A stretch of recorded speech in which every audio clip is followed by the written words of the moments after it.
তলৰ পৰিমেয় সংখ্যাবোৰক p/q আকাৰত প্ৰকাশ কৰা p/q মানে আমি ভগ্নাংশত নিব লাগে p.33 ক আমি ভগ্নাংশত নিবৰ হলে আমি দশমিক উঠাব লাগিব দশমিক উঠাবৰ হলে কি হ'ব দশমিকৰ পিছত এঘৰ আছে কাৰণে আমি কি কৰিম তলত কি হৈ যাব একৰ লগত এটা ঘৰ হলে এটা শূন্য হ'ব দুটা ঘৰ হলে দুটা শূন্য ইয়াত এটা ঘৰ আছে কাৰণে এটা শূন্য আহিব আৰু ওপৰত দশমিক উঠি পেলাই যেটো সংখ্যা আছে সেইটো হ'ব ওপৰত কিমান হ'ব 33 আৰু তলত একৰ লগত এটা শূন্য হৈ 10 হৈ যাব এতিয়া এটো কাটাকাটি নাযায় কাৰণে এইটো আনসাৰ হ'ব নাম্বাৰ 2 কি হ'ব 0.25 এইটো আমাৰ কি হ'ব দশমিকৰ পিছত কেই ঘৰ আছে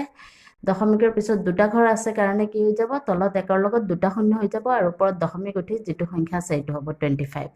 এতিয়া 25 এগুণ 25 আৰু 25ৰ লগত 4 পূৰণ কৰিলে এইটো আমি 100ক ভাঙি দিম 100ক ভাঙিলে কি হ'ব 4 গুণ 100 গতি 25 পূৰণ 4 তে 25 কাটা যাব কিমান থাকিব আমি সৰু কৰিব লাগিব এইটো ভগ্নাংশটোক আমি কাটাকাটি কৰি সৰু কৰিব লাগিব তে 25 কাটা যাব কি হ'ব 1/4 এইটো কি হ'ব 0.15 এইটো আমাৰ কি হ'ব দশমিকৰ পিছত কেই ঘৰ আছে দুঘৰ আছে কাৰণে আমাৰ কি হৈ যাব 100 হৈ যাব 100 হলে কি হৈ যাব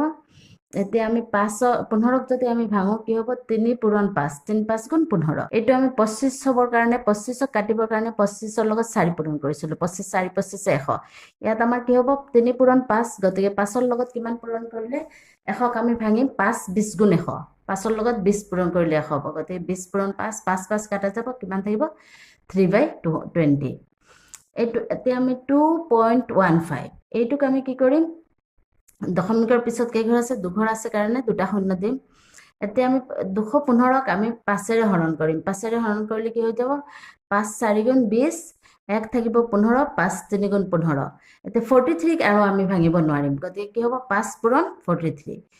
ওপৰত তলত কি হ'ব 100 আছে 100ক আমি ভাঙো যদি 5 পূৰণ 20 হ'ব এতিয়া 5 5 কাটা যাবগে কিমান থাকিব 43/20 এইটো হবে আনসাৰ এইটো 6.14 এতিয়া 6.14 দশমিকৰ পিছত কেই ঘৰ আছে এক ঘৰ গতিকে আমাৰ কি হৈ যাব ইয়াত 10 হৈ যাব তলত কি হ'ব একৰ লগত এটা শূন্য 10 হ'ব আৰু ওপৰত কিমান হ'ব 64 এতিয়া 10ক আমি ভাঙো যদি কি হ'ব 2 পূৰণ 5 2 5 গুণ 10 2 পূৰণ 5 হ'ব আৰু ওপৰত আমি 64ক এতিয়া 2 দি হৰণ কৰি চাম 64ক 2 দি হৰণ কৰিলে কিমান হয় 32 গতিকে 2 * 32 এতিয়া 2 কাটা যাব কিমান থাকিব 32/5 এইটো হ'ব আনসাৰ নাম্বাৰ 2 নম্বৰত কি আছে -0.65 এইটোক আমি কি কৰিব লাগিব মাইনাস চিনটো গুটি কিটাত মাইনাস থাকি যাব আৰু আমি কি কৰিব লাগিব দশমিকৰ পিছত কেই ঘৰ আছে দুঘৰ আছে কাৰণে তলত কি হৈ যাব একৰ লগত দুটা শূন্য আৰু ওপৰত কিমান হৈ যাব 65 এতিয়া আমি কি কৰিম 65ক আমি ভাঙিম 100ক আমি 5ৰ ঘৰত যদি ভাঙো 5 20 গুণ 100 65ক যদি আমি ভাঙো 5 দি হৰণ কৰিলে 13 হয় 5 এগুণ 5 1 হ'ব ইয়াত 15 5 3 গুণ 15 গতিকে কিমান হ'ব 5 পূৰণ 13 আৰু তলত কি হ'ব 5 পূৰণ 20 5 5 কাটা যাব কিমান থাকিব 13/20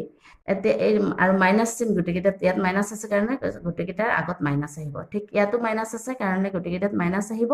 আৰু এটো কি হ'ব 0.065 এতিয়া ইয়াত দশমিক আছে দশমিকৰ পিছত কেই ঘৰ আছে 1 2 3 গতিকে তলত একৰ লগত 3টা শূন্য হ'ব আৰু ওপৰত কি হৈ যাব 65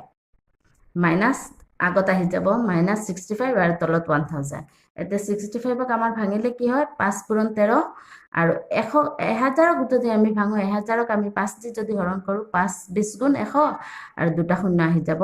গতিকে কি হৈ যাব 5 পূৰণ 20 আৰু ভাঙিব নালাগে কিহৰ কাৰণে 13ক আৰু ভাঙিব নোৱাৰিম গতিকে 5 5 কাটা যাব ওপৰত 13 হ'ব তলত 20 হ'ব আৰু মাইনাসটো আগত আহি যাব থ্যাংক ইউ